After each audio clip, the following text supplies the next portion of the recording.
Ella es Paola Grendi y la Reborde. Paola Grendi es graduada de Antropología de la Universidad Austral de Chile, en Valdivia. Fue directora del Museo Antropológico Martín Gusinde de Puerto Williams desde el 2002 hasta el 2010. 8 años, periodo en el cual estuvo a cargo de la ampliación y renovación museográfica de este recinto y de proyectos de rescate del patrimonio arquitectónico de la isla Navarino, que es la que está al frente de Tierra del Fuego, al sur de esta región, y donde está Puerto Williams. Esta experiencia le ha permitido participar en cursos y pasantías en el extranjero, tanto en museos de Europa como en Estados Unidos. Y actualmente ella es la directora del Museo Regional de Magallanes y visitadora especial, además, del Consejo de Monumentos Nacionales para esta región. El título de su charla es Una familia singular, los Brown Menéndez. En las primeras décadas del siglo XX, toda la Patagonia tenía la marca del apellido Brown junto con el de Menéndez, ya que eran apellidos unidos por relaciones de parentesco, antes de que se transformaran en sociedades comerciales. Pero ¿cómo vivía una de las familias más influyentes de la región en los inicios del siglo pasado? Démosle un aplauso entonces a Paola Grendi.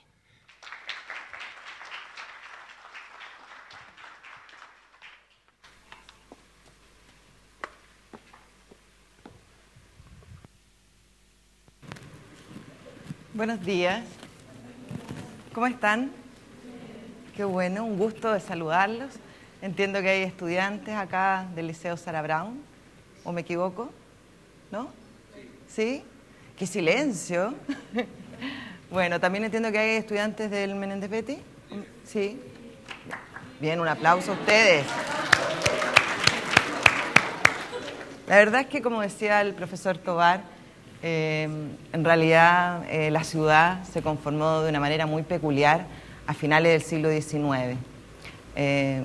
Grupos de inmigrantes empezaron a arribar desde distintas latitudes, pero nosotros hoy día estamos invitados para conversar sobre una familia en particular que está conformada por Mauricio Brown y Josefina Menéndez, que son la pareja que está sentada en la fotografía que ustedes ven aquí, además en cuerpo presente. Hemos traído con mucho cariño esta representación que es hecha por 2 funcionarios del Museo Regional de Magallanes. Ella es Elizabeth Lausich, él es don Manuel Mascareño, y representan a estos 2 personajes de época, Josefina o Pepa y a Mauricio, que son los dueños de casa del Palacio Brown Menéndez. Siguiente, por favor. Gracias. Como decía la presentación al comienzo, toda Patagonia tenía la marca o la huella de los apellidos Brown Menéndez porque ellos estaban unidos por lazos de parentesco mucho antes de las relaciones comerciales.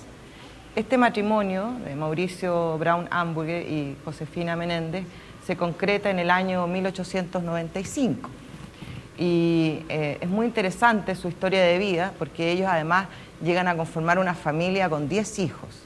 Pero un poco para entender la manera de vivir como era en aquellos años, finales del 19, tenemos que pensar un poco cómo era la vida de los padres de Josefina y de Mauricio, cómo era la vida acá también en la colonia. Siguiente.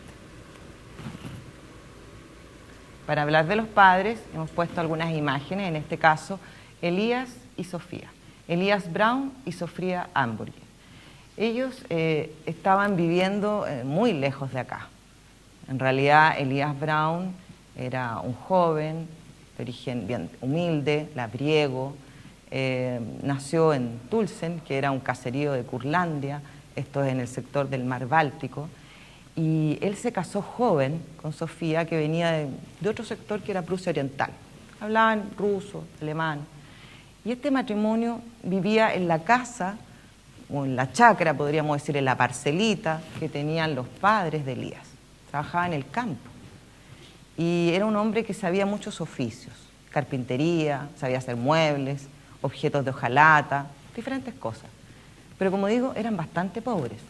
Y cuando ya tenían 3 hijos, Sarah Brown, que era la mayor, Oscar y Mauricio, ellos deciden emigrar, porque en realidad, siguiente, la situación que vivían no era de las mejores, y en busca de otras oportunidades, América igual se veía como un territorio promisorio, por todas estas noticias que llegaban, ¿no? Entonces aquí les coloco yo una representación gráfica del tremendo trayecto que desarrolla esta familia para llegar hasta Punta Arenas. No es poca cosa, son 35.000 kilómetros los que recorren. Ellos salen desde un puerto, que era Libau, que está marcado con la flecha roja, y van recorriendo en un periplo, como digo yo, estos 35.000 kilómetros. Pasan por Londres brevemente, luego van a Asunción, Paraguay, donde incluso nace una hija de Elías y Sofía, que era Ana. Después llegan hasta Buenos Aires. En Buenos Aires se quedan un tiempo y en ese periodo, que no es muy largo, les llegan noticias muy interesantes de cómo el gobierno de Chile estaba promoviendo la colonización, que ahora lo comentábamos en la charla anterior. ¿Y cómo la promovía? Eso era interesante.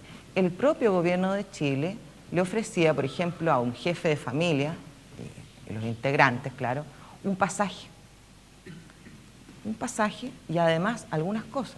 O sea, si llegaban al territorio de colonización que era Punta Arenas, podían tener derecho a un terreno para construir su casa, podían acceder a una parcela, a las maderas del bosque para poder hacer las tablas, para construir estas viviendas, herramientas, semillas, una yegua, 2 vacas, en fin, educación gratuita por 2 años, salud también, una serie de elementos de apoyo, podríamos decir, para justamente favorecer la instalación de los colonos. Y esa imagen que ustedes ven ahí es una fotografía de 1874, cómo era este caserío que comentaba el profesor Tovar en aquella época. O sea, calles de tierra, casas de madera, bastante ligeras las construcciones, bastante precarias, ¿no? Desde el punto de vista de la aislación térmica, por ejemplo, a lo que vamos a ver después, el desarrollo de la ciudad. Esa era la apariencia que tenía Punta Arenas entonces, cuando llega Elías, ya con Sofía, con Sara, con Óscar, con Mauricio y con Ana. Siguiente, por favor. Ya en la ciudad se instalan, ¿no? Ahí hay otra imagen de ellos cuando llegan, en el vapor Sacara, dice 1874. Acá nacen los otros hijos, porque Mauricio era el segundo de 7 hermanos. Eran familias bastante numerosas en la época. Acá nace Fanny, Mayer y Juan. Siguiente, por favor. Otra imagen de la calle Concepción, actualmente Roca, en 1876. Ustedes siguen viendo acá lo que yo les comentaba, estas casas de madera, con calles de tierra, ¿no? Sin iluminación eléctrica. En ese tiempo todavía teníamos iluminación por estas farolas a parafina. La iluminación eléctrica se instala, de hecho, gracias al impulso que da el propio Mauricio Brown, años después, el 1 de septiembre de 1898. Siguiente, por favor. Esta imagen ya la vieron, es interesante porque muestra lo que era el edificio, entre comillas, de la gobernación, no es la construcción que nosotros conocemos hoy día, y la vieja capilla, ¿no? Siguiente, por favor. Acá el famoso damero, comentado por el profesor Tovar, pero en una representación gráfica. Este damero, ya en 1877, nos muestra al menos la plaza o el sitio donde debía estar emplazada y las manzanas que ya se empezaban a configurar con las divisiones para las casas, de las familias, las áreas de servicio. No es muy grande, si ustedes observan bien, los límites son bien acotados. En el margen derecho se observa la presencia del río y más allá no hay construcciones. Siguiente, por favor. Esta imagen tiene que ver con un momento importante para la familia Brown Hamburger. En este caso me refiero al traslado que hace Elías y sus hijos a Cabo Negro cuando se instalan en una parcela. Cuando el gobierno de Chile, insisto, les daba estas ventajas a los colonos, incluía no solamente el terreno dentro de la ciudad, sino que acceso a una pequeña parcela, que en este caso era Cabo Negro. En ese lugar ellos instalan sobre todo un negocio pequeño de ganadería que más tarde le permitiría a Elías Brown tener una carnicería en sociedad con José Nogueira. Siguiente, por favor. Acá ya vemos a la familia instalada en Punta Arenas y noten la piel que está detrás como telón de fondo. Es una piel de guanaco, es un quillango precioso que nos habla también de esta presencia de las culturas originarias. Estos territorios no estaban deshabitados cuando fueron entregados a la colonización y hay que hacer eco y conciencia de esa situación. Acá vemos a la familia completa, ¿no? Eso es una fotografía de 1884, donde están todos los hijos. La madre está rodeando a Juan, que está justo al lado izquierdo, y Mauricio Brown, que es nuestro personaje principal en relación a la historia del palacio, está sentado en el borde izquierdo. Siguiente, por favor. Bueno, como yo les comentaba, Mauricio y Josefina se casaron tempranamente, con una diferencia de edad común en la época. Él tenía 30, ella apenas 21. Pero para hablar de Josefina también tenemos que pensar un poco, bueno, quién era esta señorita, o sea, de dónde venía, cuál era su historia. Ya sabemos entonces que Mauricio era hijo de inmigrantes. Estos inmigrantes eran gente bastante pobre, que se instala en Magallanes y que empieza a desarrollarse de a poco, ¿no?, en negocios de comercio, en fin. Bueno, algo parecido ocurre con la historia de José Menéndez, que es el padre de Josefina. José Menéndez, que nació en España, en Santo Domingo de Miranda, en Avilés, era un joven también de origen humilde. Sus padres eran labriegos, campesinos.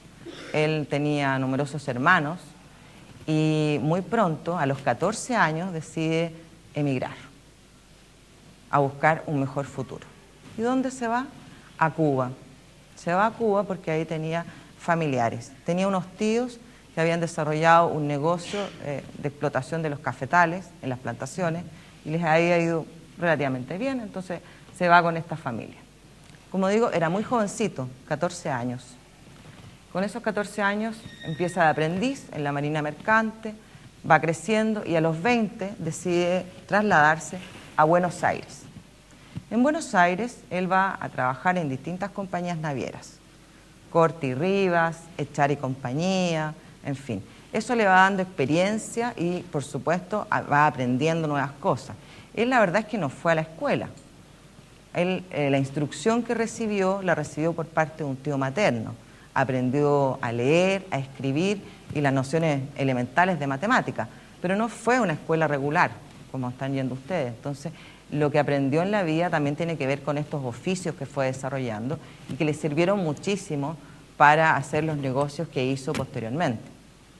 Bueno, estando en Buenos Aires, él conoce a su mujer, que era María Betty Chapetel.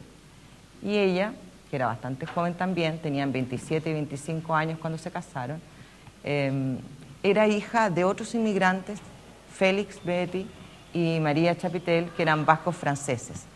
Estas personas entonces se unen en matrimonio y él, por cuestiones de negocios, viene hasta Punta Arenas para liquidar unas deudas que la empresa le había pedido que venga a liquidar, justamente que tenían relación con el señor Luis Piedrabuena. Como José Menéndez era un hombre hábil, considera que es interesante hacerse cargo y compra esas deudas y se instala poco a poco y se viene entonces con la familia en 1876, ya estaba acá. Recordemos que Elías y Sofía habían llegado en 1874, así que más o menos estamos hablando del mismo periodo. Pero la diferencia es que cuando llegó Elías y Sofía, Mauricio Brown tenía 9 años. Y cuando llegó José Menéndez con su señora, Armando, el hijo mayor, y Josefina, Josefina era una nenita, muy chiquitita, apenas un año. Siguiente.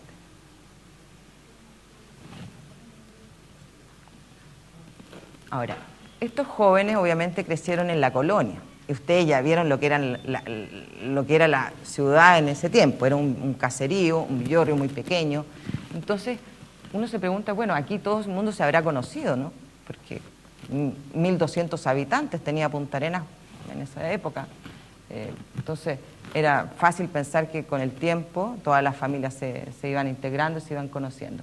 Pero la verdad es que no era tan así. ¿En qué sentido? Que las costumbres de la época eran muy diferentes. Por ejemplo, las niñas, las señoritas, no podían ir a cualquier sitio solas. De hecho, no iban solas. Siempre iban acompañadas las señoritas de chaperonas. Y en ese contexto era bien complejo desarrollar las relaciones de pololeo, ¿no? de romance. Era difícil. Entonces, ¿cómo se hacía? Bueno, ¿qué actividades tendrían?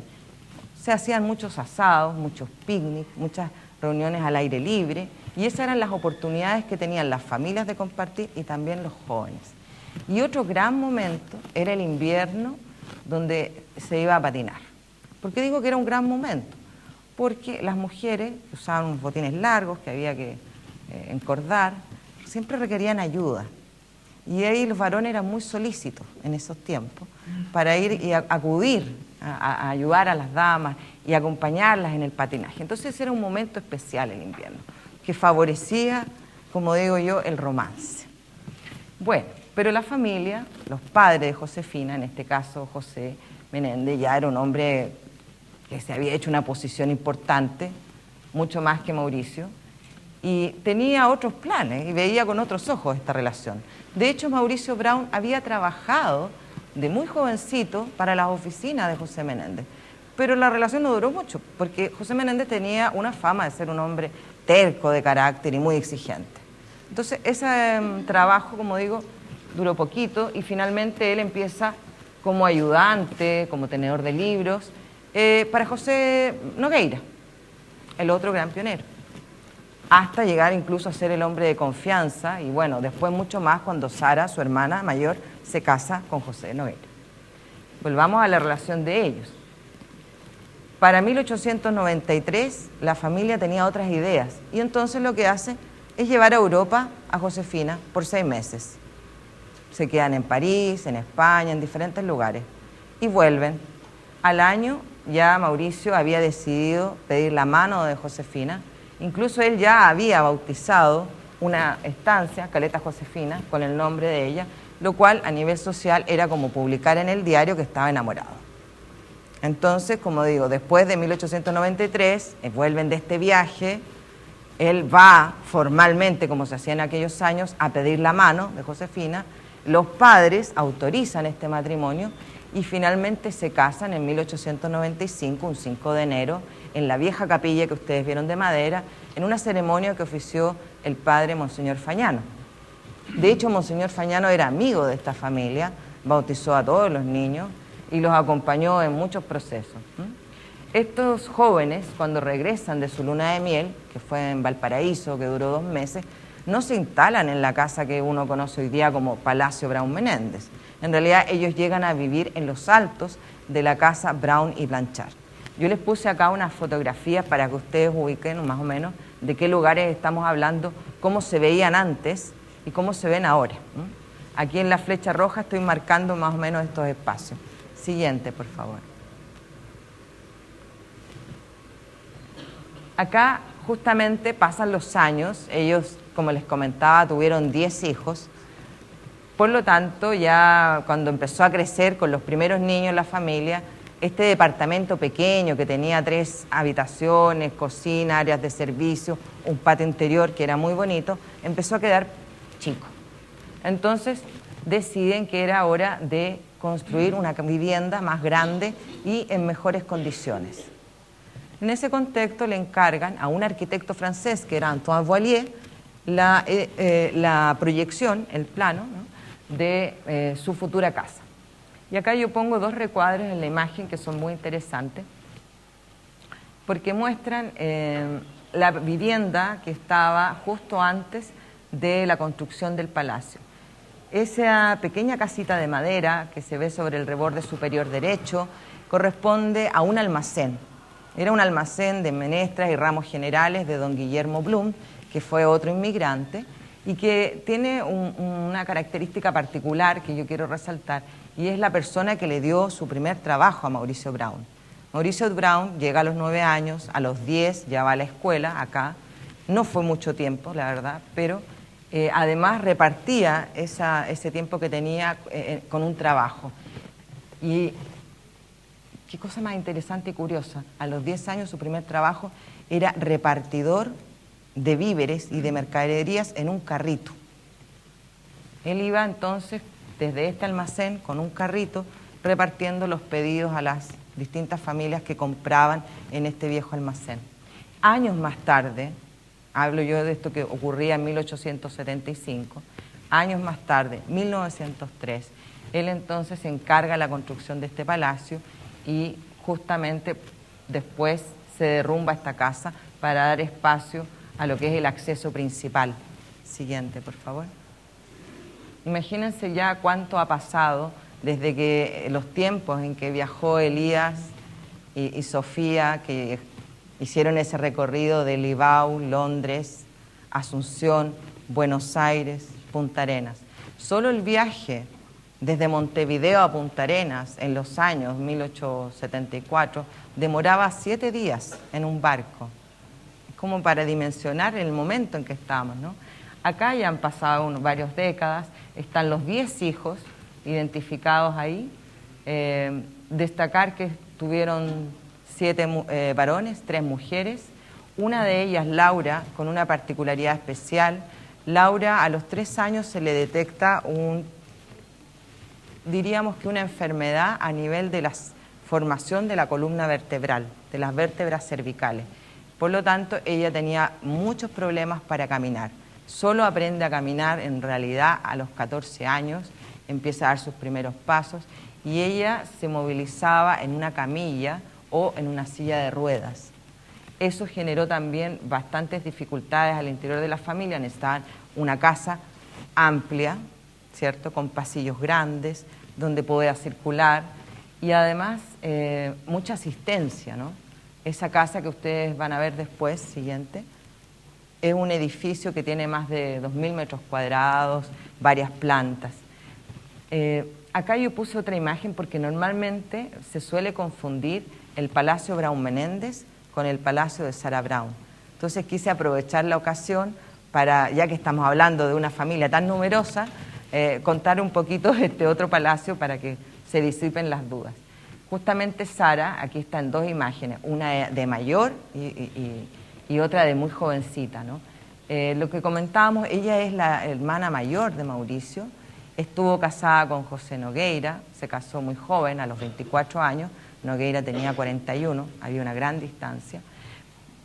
Y bueno, Nogueira los conocía, como dije yo al comienzo de esta conversación, desde pequeños a ellos, porque incluso tuvo un negocio con el padre, con Elías Braun, de una carnicería. Entonces, en este contexto de una colonia pequeña, evidentemente Nogueira conocía perfectamente a los hijos de Elías, ¿no? De hecho, él estuvo casado primero con Rosario Peralta, que era una mujer chilena, de origen chilote, bastante humilde. Y bueno, para el contexto de la época, Nogueira también era un hombre sin instrucción, pero un avesado marino, que se dedicó a la caza de lobos, se enriqueció con la venta de las pieles, con muchos otros negocios. Entonces, rápidamente también se hace una posición y cuando eso ocurre, la verdad es que la crónica histórica señala que este hombre no se sintió tan a gusto con este primer matrimonio y envía a Rosario Peralta de alguna forma a vivir lejos de Punta Arenas. Primero al extranjero, después en Valparaíso, en fin. ¿Por qué les comento esto? Porque ella, que es Sarita, se casa, como digo yo, en segundas nupcias, en este caso con José Nogueira, y ella enviuda tempranamente. No alcanzan a pasar 7 años cuando este hombre fallece porque tiene una enfermedad broncopulmonar en Arequipa. Y ella queda como heredera de una gran fortuna que comienza a administrar con su hermano Mauricio. Justamente un poco antes de fallecer, Nogueira había recibido unas enormes concesiones de tierra y entonces eso impulsa, para no perder esas concesiones, a Mauricio lo impulsa para generar con otros socios lo que posteriormente se conoce como la Sociedad Explotadora de Tierra del Fuego. Pero como digo, son grandes fortunas que van a poner su huella, además también en los edificios que rodean la ciudad. Y es así que ya a finales del 19 y antes que Mauricio, ella hace construir este enorme palacio y se lo encarga a otro arquitecto, Numa Meyer, siempre con este estilo neoclásico francés. Cuando ustedes miren el casco histórico de la plaza, y sobre todo en las fotografías antiguas, van a ver este cambio importantísimo, ¿no? Primero de estas casas de madera y luego estas construcciones de estructura más sólida, de ladrillos, que por cierto, al principio se traían de Uruguay y el primero que lo hizo fue José Menéndez, ¿no? En el vapor, el barco, el Amadeo, el que está en San Gregorio. Como digo, el cambio es notable porque estas casas de madera dan paso a estos grandes edificios. Y si lo vemos en un sentido, la arquitectura es, en ese tiempo y hoy, el lenguaje del poder. Es la manera como la gente que se ha enriquecido rápidamente quiere decirle a la sociedad su posición. Y entonces hacen construir estas enormes casas. Siguiente, por favor. Eso es. Acá un ejemplo claro de esto que les acabo de comentar. La primera era la vivienda de José Menéndez, pero no fue su primera casa. Su primera casa, al igual que los demás colonos, fue de madera también, en fin. Y ya cuando tuvo una mejor situación, hace construir este primer palacete. Este palacete, como decía yo, fue también construido en ya materiales diferentes, más sólidos, con ladrillos traídos de Uruguay, mobiliario europeo. La forja de la reja es muy bella y se mantiene hasta el día de hoy. Pero ¿qué le pasa a José Menéndez? Pasan los años, llegamos a 1906, 1907, 1908, y resulta que ya estaba el Palacio de Zara, ¿no?, en la esquina, que hoy día es el Club La Unión, enorme, precioso, y su casa, que al principio era la más bonita del barrio, ya dejó de ser la más linda del barrio, y de hecho, su hija y Mauricio ya se habían construido otro enorme palacio. Entonces, él decide remodelar y ponerse acorde con la fisonomía del barrio. Y hace construir entonces el segundo piso de su palacio, y ahora con otras características, y eleva la torre hasta la altura actual. Siguiente, por favor. Esto es lo que vemos hoy día nosotros cuando caminamos por la plaza de Punta Arenas. Actualmente este palacio, el José Menéndez, es ocupado o es parte de las dependencias de la Quinta División de Ejército porque se transformó en un club social y militar desde el año 1974. Hubo una redestinación y entonces hoy día, como digo, es ocupado por oficiales que desarrollan distintos eventos. Pero esta era la vivienda de José Menéndez. Y allá les puse algunas imágenes también que tienen que ver con el personaje, el padre de Josefina, que fue conocido como el rey de la Patagonia, uno de los hombres más ricos de Chile y Argentina, por qué no decirlo. Ahí el mausoleo y abajo una estatua que no siempre se ve al caminar por la plaza, pero que es un homenaje que se hace a la figura de este pionero. Siguiente. Acá uno de los aportes más importantes para la ciudad y para su rediseño, y que quizás pocos saben un poco la relación de esta estatua con José Menéndez. Si se fijan en la primera fotografía, la plaza está recién configurándose. Los árboles son muy pequeños, tenemos un kiosco puesto en el eje central, los edificios son todos en estilo neoclásico francés, rodeando, ¿cierto?, el Lamero, pero no figura todavía el monumento. Eso nos da un dato, esto es antes de 1920. Esa fotografía, la primera, es anterior. ¿Por qué? Porque esta fotografía ya tiene acá el monumento y para 1920 íbamos a conmemorar el 4º centenario del descubrimiento del estrecho. Y José Menéndez, que era un español que le tenía un enorme cariño a su patria y un aprecio a todas las proezas de los navegantes y exploradores, consideró y lo dejó por legado testamentario, es decir, escrito en su testamento, que era importante hacerle un reconocimiento al insigne navegante. Y entonces deja unos recursos que eran como 150.000 pesos de la época para que justamente se hiciera un concurso de esculturas. Y en ese contexto, al ganador, bueno, se le instalaba el monumento en la Plaza de Armas. Siguiente, por favor.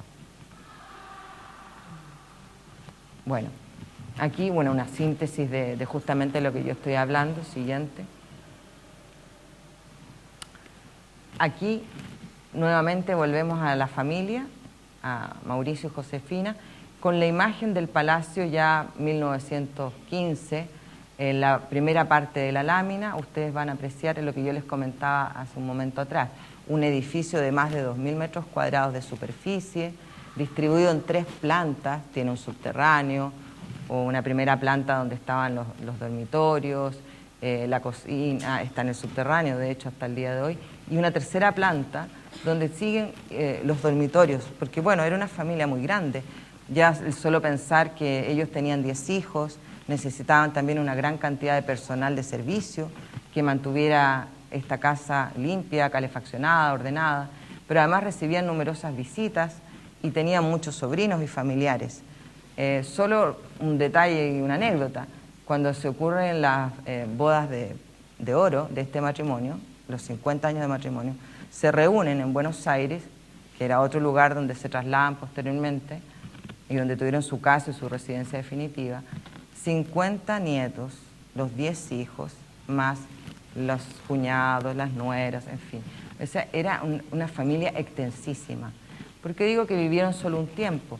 Porque esta casa, que fue su primera residencia importante, fue ocupada hasta según yo diría, 1918-1920, porque en esa época ya toman la decisión de emigrar hacia Buenos Aires. Influyen muchos factores.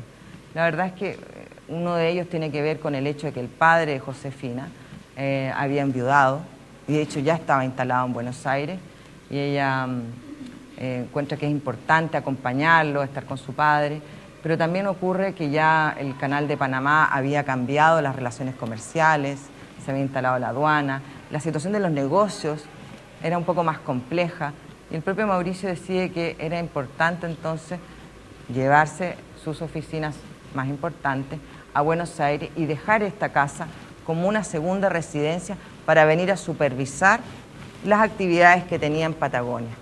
Y de hecho así lo hacían, venían siempre en los veranos, 2 o 3 meses, se instalaban acá. Esta era una de sus viviendas, llegaron a tener 5 en distintos lugares, todas de similares características. Entonces, bueno, claro, era un deambular constante. Ahora, pasan los años, yo digo pasan, hablemos de 30, 40 años, y son los descendientes de este matrimonio los que deciden que esta casa debía ser donada. Ya no iba a quedar en manos de la familia. Primero, el primer dato interesante es que ya en el año 1974 la declaran monumento histórico, y con eso queda protegida como un bien patrimonial para el país. Y luego, 10 años después, es la familia, como digo, los descendientes, los que deciden efectuar esta donación a la Dirección de Bibliotecas, Archivos y Museos, a la DIVAM. Y con eso, ¿qué ocurre? Se transforma en un museo. Pero la DIVAM ya tenía un museo en Punta Arenas. Existía un museo previamente, un museo que se llamaba de la Patagonia, que estaba ubicado en otro recinto, cerca de la plaza. Y entonces, cuando la DIVAM recibe esta casa con el mobiliario, las pinturas, el cortinaje, las lámparas, etc., dice, pero yo ya tengo un museo. Se llama de otra manera, pero existe, tiene colecciones históricas, arqueológicas. Ahí entonces DIVAM reúne las colecciones y funda el Museo Regional de Magallanes, consignando un aspecto importante, es que decide mantener un espacio de época para que sea testimonio de cómo vivió esta familia, pero modifica buena parte de las dependencias para instalar el relato o la historia de cómo se pobló la región y cómo se construyó la ciudad. Porque el espíritu del Museo Regional de Magallanes es justamente ese, hablar de la diversidad cultural y no ser el reflejo o el museo de una familia en particular. Siguiente. Acá tienen otra vista porque, bueno, este palacio con los años o esta mansión ha tenido varios deterioros, pero afortunadamente las últimas imágenes lo muestran con su cara más renovada. Si ustedes se recuerdan, hace 2 o 3 años atrás el museo estaba completamente encarpado con unas estructuras metálicas y unas lonas verdes y de hecho no se podía ingresar por un tiempo prolongado, y eso tiene que ver con el proceso de recuperación del edificio. Siguiente. Los edificios, y con esto quiero cerrar, son contenedores de alguna forma, ¿no? Pero acá lo importante no es el palacio, esos 4 paredes. Como yo les decía, la creación del Museo Regional tiene que ver con una historia mayor que abarca toda una región y con un patrimonio que no está solamente reflejado en las colecciones, en los objetos, sino que también en las memorias de las personas. Y eso es lo más interesante. Hoy día estamos hablando de cómo se construye justamente ese futuro, pero quisimos reflejarlo a partir de este matrimonio y algunos detalles de su vida.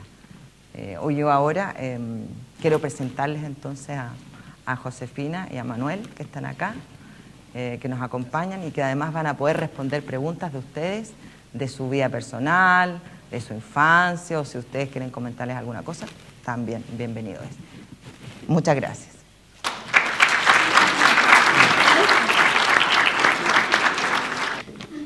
Vamos a hacer un cambio en la situación, ya que ustedes nos preguntaron a nosotros. Nosotros también queremos hacerles algunas preguntas, pero les vamos a entregar unos premios, ¿cierto? Yo le voy a pedir acá a Mauricio y Josefina, ellos han preparado 5 preguntas que tienen que ver con las cosas que conversamos hoy día. Entonces ellos van a ir preguntando y acá se levanta la mano y se ofrece micrófono. Si la respuesta está bien, gana premio. Adelante. Bien, la primera pregunta sería, ¿cuántos días se demoraba el viaje en barco desde Montevideo a Punta Arenas a mediados del siglo XIX? Hay muchos. ¡Wow! ¿Ella? Josefina elige. Ya. Se demoraba 7 días. Perfecto. Bien, bravo.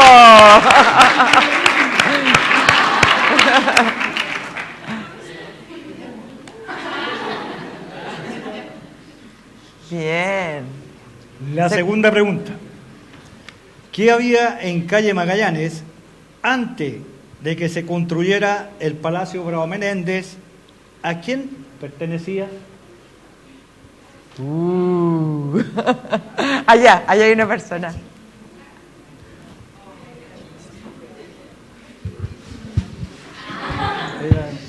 ¿Y a quién pertenecía? Un almacén. Sí.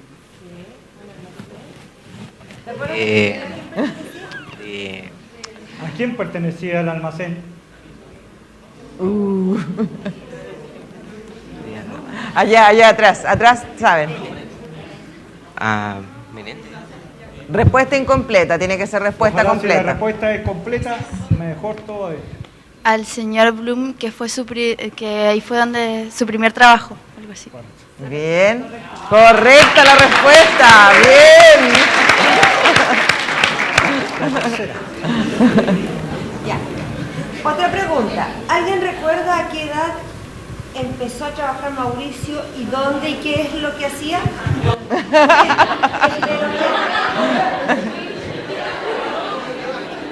¿El de lentes? ¿Cuál?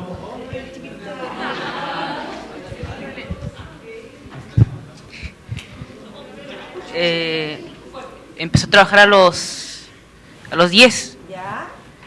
y no, dime. Y pasaba con un carrito a buscar, o sea, a enviar las cosas que compraba a dejar las cosas que compraba la gente. Pero aquí Sí, lo dijo, lo vi. La próxima. Sí, se lo ganó. Ya. Haciéndolo el monumento en la Plaza de Armas de Hernando Magallanes. ¿Y por qué? ¿Alguien más levanta la mano? ¿Tú nomás? Allá atrás hay una persona. ¿Quién donó el monumento de la Plaza de Armas y por qué? El papá de Sofía. ¿El papá es de? Sofía. No.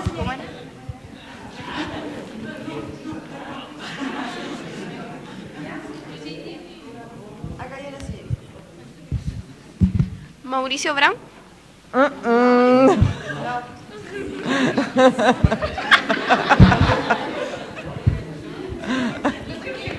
¿Quién donó el monumento? Bien. ¿Y por qué? ¿Y por qué lo donó? José Menéndez. ¿Y en consecuencia de qué? ¿Por qué? ¿Qué se celebraba? Porque lo dejó estipulado en su testamento, pero ¿por qué? ¿Qué era lo que se celebraba que él hizo que se mandara a hacer el monumento? Eli. Porque era importante reconocer a los navegantes. Acá. Eli. Porque era importante reconocer a los navegantes. No, no, acá. ¿Cuál?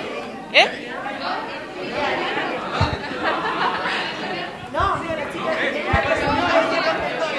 ¿Quién? Ella, usted. Fue por un concurso que organizaron. Habla, ponlo. Fue por un concurso que organizaron. ¿Pero por qué? ¿Para qué? ¿Para qué? ¿Qué se Pa- celebraba?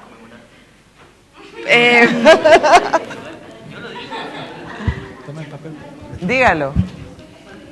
Fue para conmemorar la toma de Magallanes. El descubrimiento. ¿Cómo era?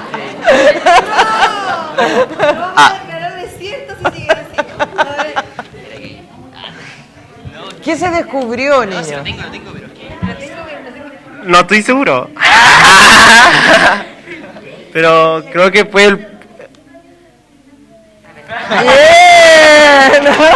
El papá estaba por orgulloso. Era para reconocer los 400 años del descubrimiento del estrecho. Bien, doble premio, bravo, bravo. Segundo premio. Y piensen que pasamos todos los días por la plaza, la gente le besa la patita al indio. Con suerte saben que hay 8 piezas de bronce, pero nadie sabe quién lo donó y por qué lo donó. Entonces recuerden cuando pasen por la plaza, esta estatua la donó José Menéndez. ¿Para qué? Para recordarnos que pasaron 400 años desde que se descubrió el estrecho de Magallanes y con eso cambió el mundo. Última Bien. pregunta. Última pregunta. La casa de Mauricio y Josefina en Punta Arenas, ¿qué es lo que es hoy día y por qué? Fácil. Fácil. Es un museo porque los que quedaron de su familia decidieron donarlo. Ya. ¿Está bien? Los ¿Algo más? descendientes. Donarlo, pero ¿en qué año? Pero no preguntó el año.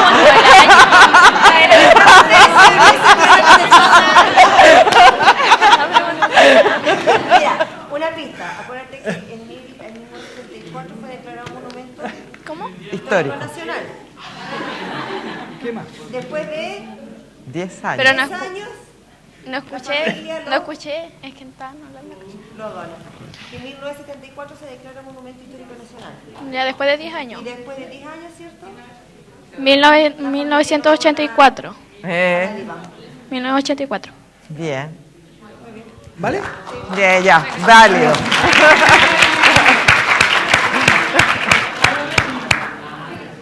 Con estas 5 preguntas que les dimos a conocer a ustedes, tienen que visitar nuestro museo.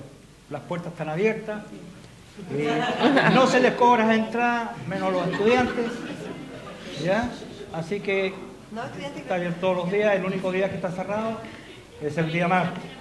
Así que los esperamos. Gracias. Muchas gracias.